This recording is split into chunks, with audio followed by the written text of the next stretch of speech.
Hello guys, welcome back to my channel. ये video रहेगा chapter 2 federalism, topic what makes India federal country. यहाँ दोस्तों, मैं आपको एक सिंपल बात से शुरुआत करना चाहता हूँ कि हमने लास्ट चैप्टर में पढ़ा था बेल्जियम और श्रीलंका के बारे में। ठीक है, वहाँ तो हमने देख लिया कि कैसे फेडरलिज्म बेल्जियम में आया, अकोमोडेट किया, लेकिन in size they were very small. ठीक है, लेकिन यहाँ इंडियन कॉन्टेक्स्ट में बात करें तो इंडिया की जो कंट्री है, it has a very cultural differences भी हैं, बहुत सारी लैंग्वेजेस बोली जाती हैं। तो यहाँ पे फेडरलिज्म कैसे प्रैक्टिस हुआ?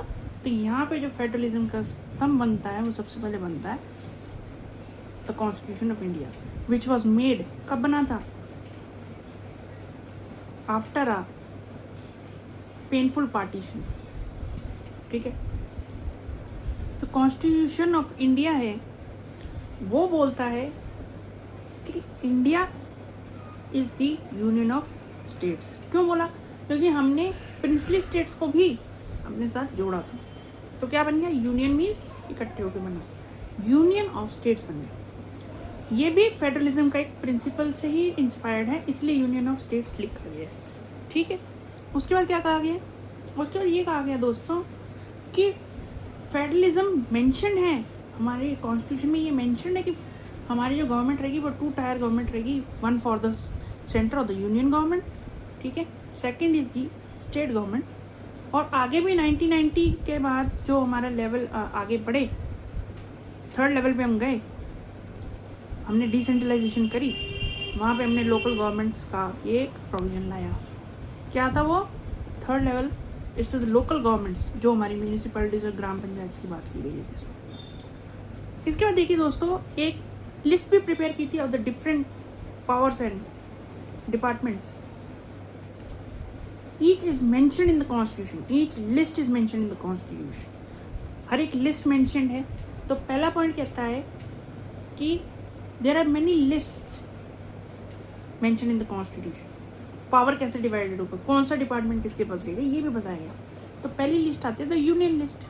सिंपल, यूनियन गवर्नमेंट, ये ऐसे मैटर्स होते हैं जो नेशनल इंपॉर्टेंस से रिलेटेड होते हैं। डिफेंस हो गए, टेलीकम्युनिकेशन हो गया, है ना, हमारी फॉरेन अफेयर्स हो गए। ठीक है, ये सारे ऐसे मैटर्स हैं। ठीक है, इन पे यूनिफॉर्म पॉलिसी चाहिए, इसीलिए यूनियन गवर्नमेंट इस पे, सेंट्रल गवर्नमेंट इस पे लॉ बनाती है। ठीक है, स्टेट लिस्ट क्या होता है? जब state day to day administrative affairs की बात आती है, मैटर्स की बात आती है, मैटर्स ऑफ स्टेट इंपॉर्टेंस। ठीक है, और state government can alone make the laws. इसमें एग्जांपल हो गए, जैसे एक स्टेट में एजुकेशन कैसी रहेगी, ठीक है, वो उनका अपना मैटर है। और डिफरेंट लॉज हैं जो स्टेट लिस्ट में आती है, वो आप अपनी बुक्स भी पढ़ सकते हो। पुलिस डिपार्टमेंट हो गया, वो स्टेट का अपना अपना।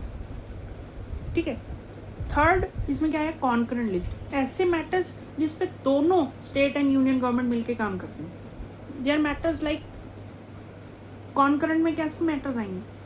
जैसे मैरिज हो गया, अडॉप्शन हो गया, ठीक है, ट्रेड हो गया, इस पे भी मिलके काम हो सकता है। और जो रेसिड्यूरी, जो लास्ट जो बचा है लिस्ट, कि ऐसे सब्जेक्ट जो बच जाते हैं, फॉर एग्जांपल जैसे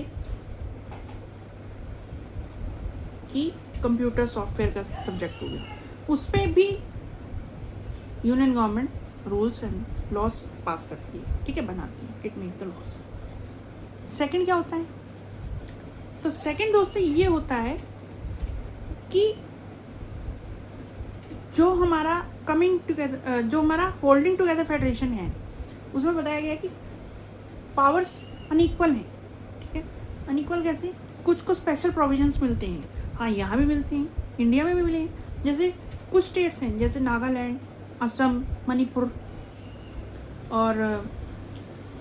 और भी अदर स्टेट्स हैं, जहाँ पे क्या है, कुछ स्पेशल प्रोविजंस मिले हैं और कॉन्स्टिट्यूशन में गारंटीड है। कैसे? कि अपना आप प्रोटेक्शन कर सकते हो द इंडिजीनियस राइट्स, अपने लैंड को आप प्रोटेक्ट कर सकते हो। ठीक है, कल्चर को प्रोटेक्ट कर सकते हो। उसके बाद क्या कहा गया कि जो रेसिडेंट्स यहाँ पे परमानेंटली नहीं रहते, इन स्टेट्स में वो यहाँ पे लैंड या प्रॉपर्टी नहीं ले सकते। थर्ड क्या बोला गया? थर्ड ये बोला गया कि जो भी और इनको स्पेशल प्रोटेक्शन राइट्स मिले हैं। और उसके बाद कहा गया दूसरा पॉइंट ये बोला गया कि कुछ स्टेट्स इतनी छोटी हैं कि वो इंडिपेंडेंटली रूल नहीं कर सकती और यहाँ जो है हमारा एग्जिस्टिंग स्टेट्स के साथ मर्ज भी नहीं हो सकती। एग्जाम्पल है जैसे दिल्ली, लक्षद्वीप, गोवा, इनको हम कहते हैं they are called the union territories. यहाँ पे एक गवर्नर होता है, सेंट्रल गवर्नमेंट के पास सारी पावर्स होती हैं, ठीक है, सेंट्रल गवर्नमेंट कंट्रोल करती है। और उसके बाद कहा गया है कि एनी लॉ, कोई भी लॉ अगर पास करना है, it can not be done unilaterally, मतलब कोई भी लॉ पास नहीं हो सकता unilaterally by either of the level of government. उसके लिए क्या किया जाएगा?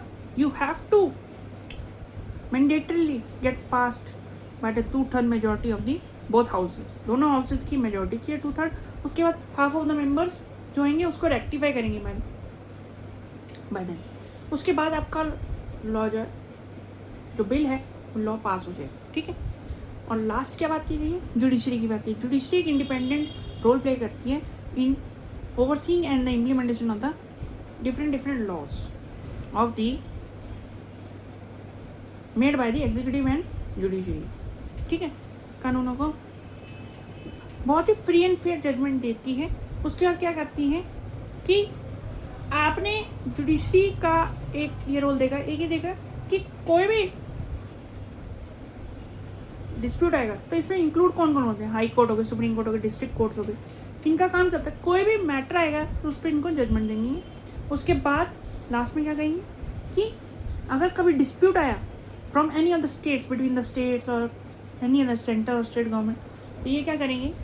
ये एम्पायर की तरह आएंगे, अपना डिसीजन सुनाएंगे, फेयरली डिसीजन सुनाएंगे जो उन्हें लगेगा कि कॉन्स्टिट्यूशनली वैलिड। और तीसरा, अपनी पावर यूज़ करेंगे टू रिव्यू एनी लॉ जो उन्हें लगेगा कि कॉन्स्टिट्यूशनली इनवैलिड है, उसको नल एंड वॉइड कर देंगे, मतलब मना कर देंगे, ये रूल लागू नहीं होगा, ठीक है।